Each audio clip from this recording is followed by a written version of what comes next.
Hi, this is Dr. Jeffrey Hanna, and I want to talk today about the whopping 5%. And the question that I'm going to be posing for you right from the get-go is, if you could be 100% of your ideal, is 5% less than that really okay? Now, let me preface this a little bit with something that happened over the weekend.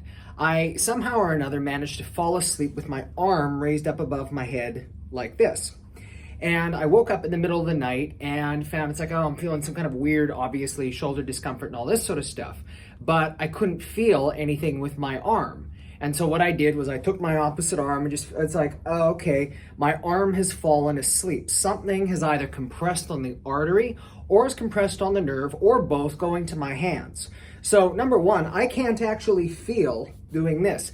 And number two, I can't move it. This has happened a few times to me before. Maybe this has happened to you. Maybe it's happened to your foot. So what I realized I had to do was I had to basically grab my own arm, move it carefully like this so that I didn't strain anything, let it come back down, and then just let it lie on my chest like this until it slowly starts to get a little bit of movement back to the fingers, and then all of the fun pins and needles and all that sort of stuff.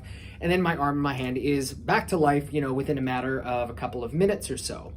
And so I'm giving you this little illustration here because this is what happens when you have compression or irritation of either arteries or of nerves. Normally they're going to be something like this, but then if you have pressure irritation, it can start to decrease the way that they are going to function and the way that they are going to flow.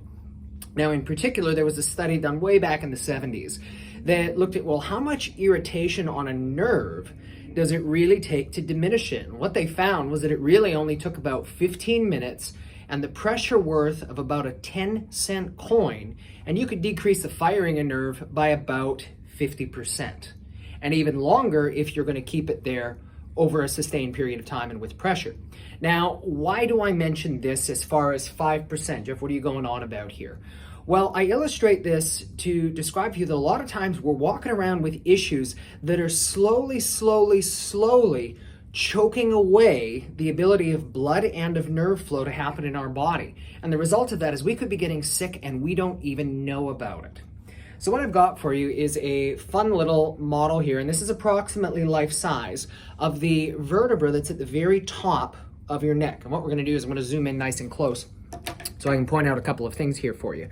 And so what we've got the joint surfaces, and these things are designed to move about 2 centimeters in this direction and about centimeter in this direction.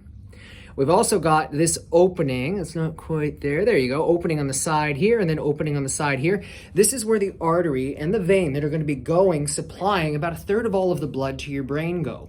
Now, here's the thing about those, is that is supplying almost 100% of the effective blood to your brain stem. This is the master control system of your body. It's controlling all of the information going to your brain, all the information going down to your brain, all the information going to and from your vital organs. This is the part that keeps you alive. Now, here's the thing. That thing sits right about where I've got my little finger, right about here. And it's about the same size in a living person also.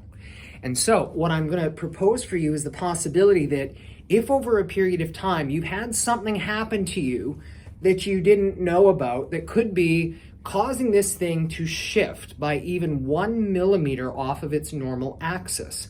1 millimeter, okay, whoop-de-doo. That's only the width of a fingernail, or the thickness of a fingernail. By itself, that's not very much. But I want you to think of 5%, and I want you to think of it in terms of compound interest. So the idea is that, okay, if you're going to be starting at 100%, doing awesome like this, and then slowly let that whittle away, it's not going to happen usually all at once. It's usually going to start going like this, but over time, it will start to accelerate, ultimately till we get to the point where finally something is not working right at all. And this is where we're going to have pain, dysfunction, problems. Ultimately, that's going to lead us then to seeking some kind of healthcare to help us out.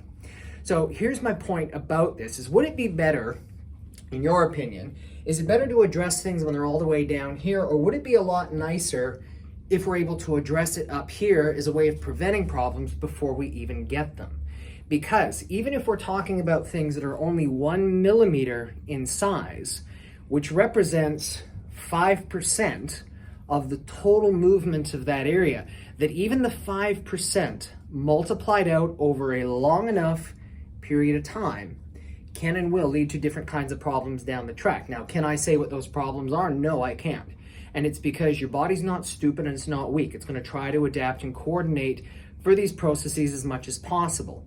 But if you multiply it again over weeks, months, years, or maybe even decades, this 5% can really start making a very big difference. So let me ask you the question, is if I'm sleeping like this and I can choke off the signals going to my arm, if you've got a problem in the upper part of your neck that you don't even know about, but it is mucking around even 5% with the blood flow and the nerve flow going to and from your brain, is that okay with you?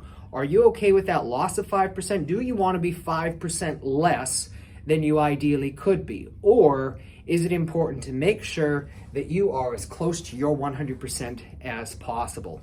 So just want to give you a little bit of perspective, again, something that happened over the weekend, but also the importance about what's happening, even though we're talking about very small things here, how they can make a very big kind of difference. Hopefully you've enjoyed this video. If you had, please share your comments and also let other people know about this one. And then if you do have any particular concerns about how this 5% might be related to you, please do send us an email, go to our website, which is atlashealth.com.au, where we've got all kinds of different articles, information, and other videos like this that might be able to help you out. This is Dr. Jeffrey Hanna at Atlas Health Australia, reminding you, take care of your neck because it is your literal lifeline to well-being.